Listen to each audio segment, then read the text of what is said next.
on materialism in Indian philosophy.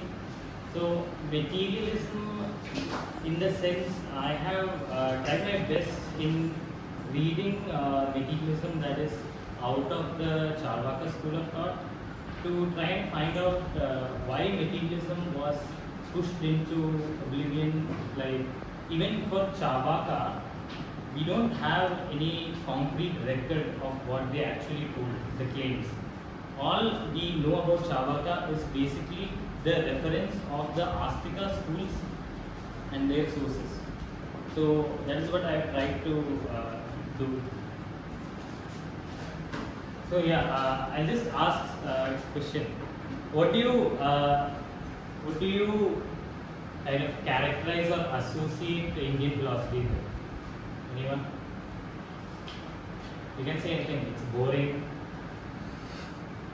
So yeah, it's mostly spiritual and quite overwhelming actually. That is why it's mostly boring for academic students. And it talks about otherworldly, it talks about Atman, it talks about Brahman, which is quite difficult in understanding. Unless and until you are into that spiritual space. So I'll just talk about some basic characters of materialism. So obviously materialism is the doctrine that says that living and non-living things have a material basis towards it. They have a material substratum in this. So your higher senses, intelligence, consciousness are not different from matter. They just presuppose matter and they exist due to matter. That is, they are the byproducts of matter. And then, as usual, if you believe in matter as the primary source, then you would definitely reject the paraloka, the outward look over the philosophy. And matter can be seeable, so perception is the only source of pramana. And yeah, basically they are rejecting the whole spiritual doctrine. So before the Charvaka, let us see what has been written on materialism. Was there anything else, or was there something? So I have took a small dialogue, a conversation between Udalaka Aruni. So I would like to give a brief about Udalaka Aruni. Udalaka Aruni comes in Chandogya Upanishads, and he is actually one of the mentors of Yajnavalkya, who is known as the idealist philosopher, idealist sage. And this is a dialogue between Udalaka Aruni and his son. So we have to understand that Vedas are quite prehistoric. So whatever Vedas say, they are at the start of something.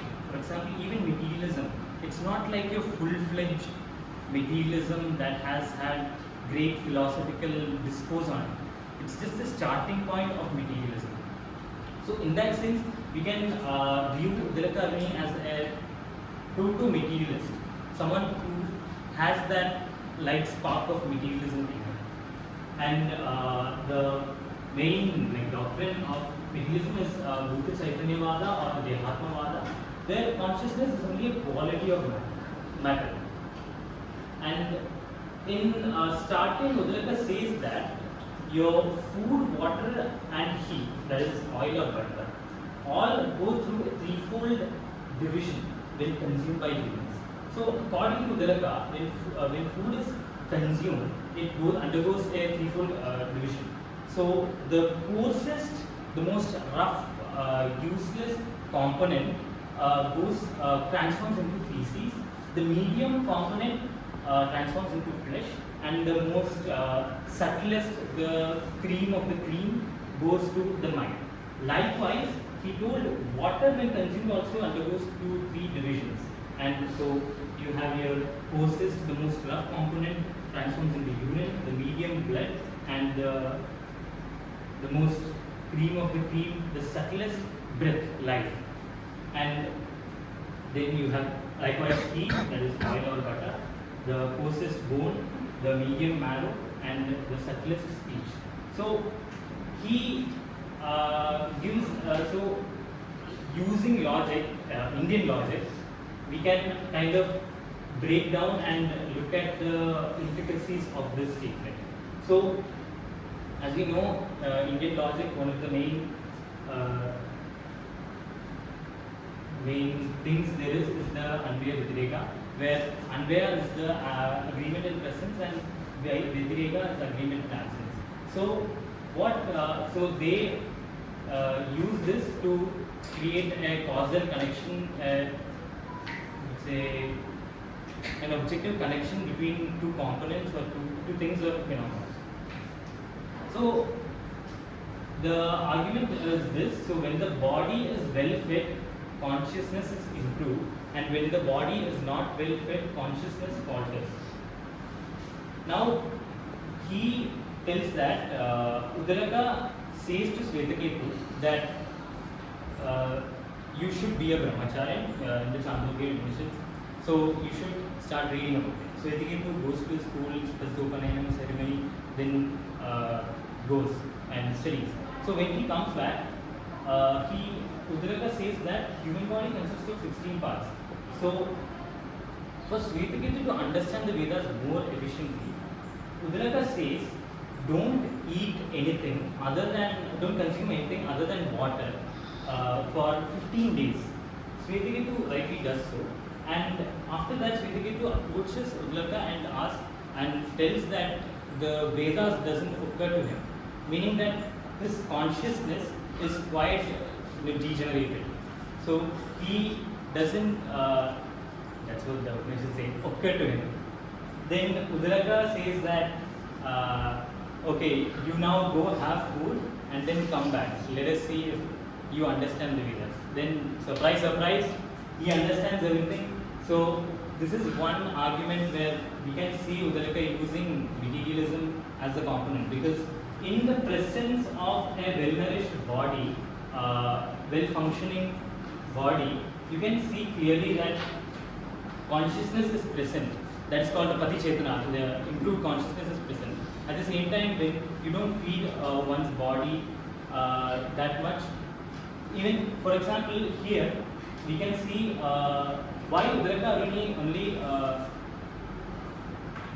tells him to drink is that water, when consumed, the most subtlest part goes into breath or life. So if he does not consume all these three, he just dies of starvation. So that's why he wanted these. And for the heat, we can see speech is more towards intellectual Vedic dialogue. So that is why he couldn't understand the Vedas properly. And he tells another example that a whole fireplace, for a whole fireplace to be burnt again, a piece of firefly coal size is enough for it to get burnt again. So that is one,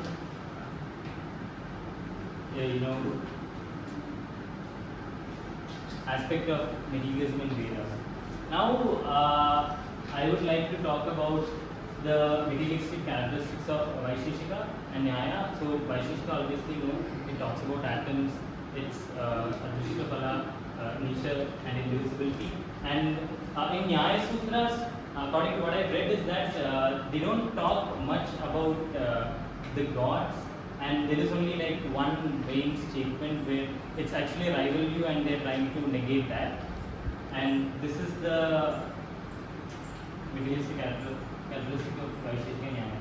And now I would like to bring up a case study of Kautilya or Chanakya, according to what you say, his view of Indian philosophy. So, as we know, he has been present, he was there during the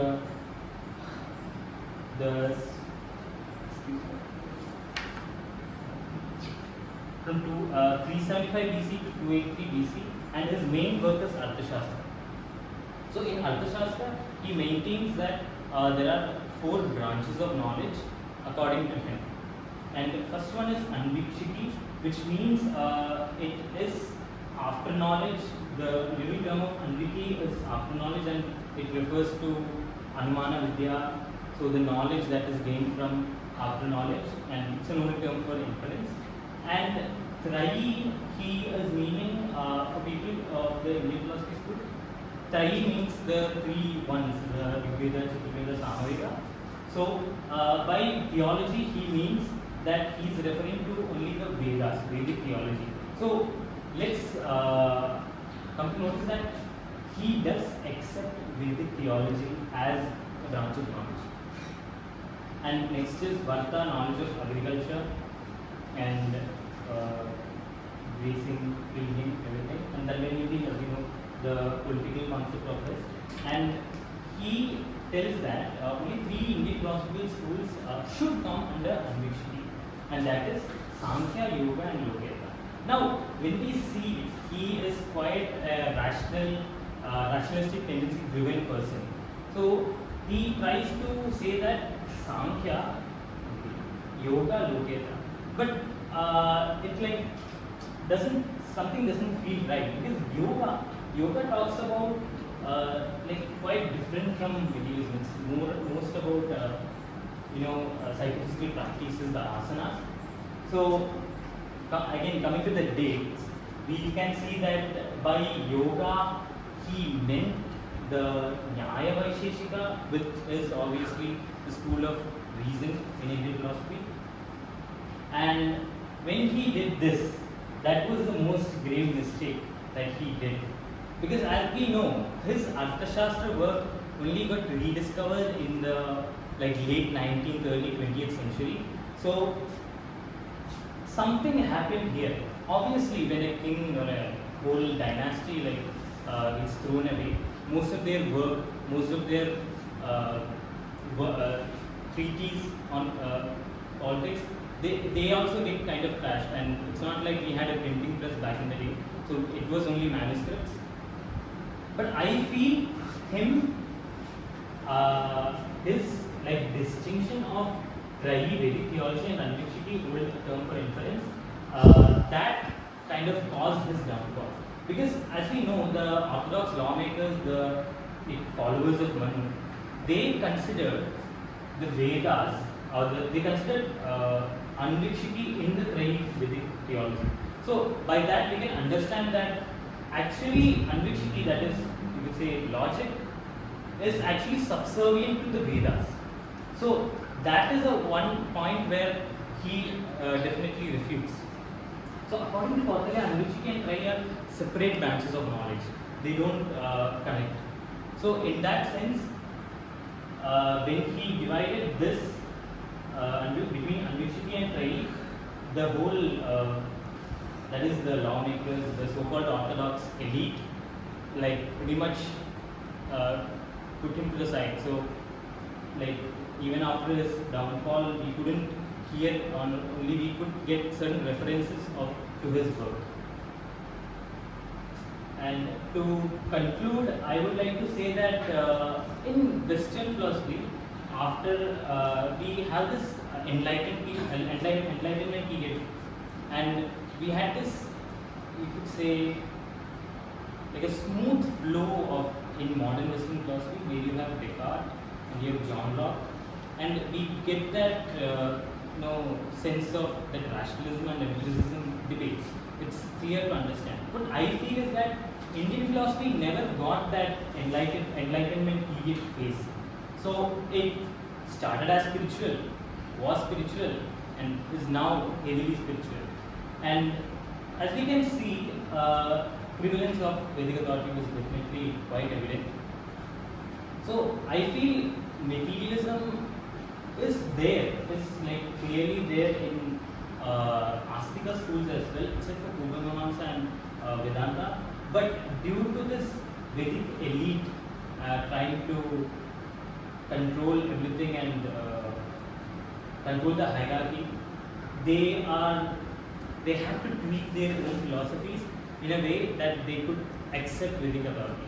And again, as you can see, Sankhya, it definitely denies the existence of God. Think, how long will it take for them to deny the existence of Vedic authority?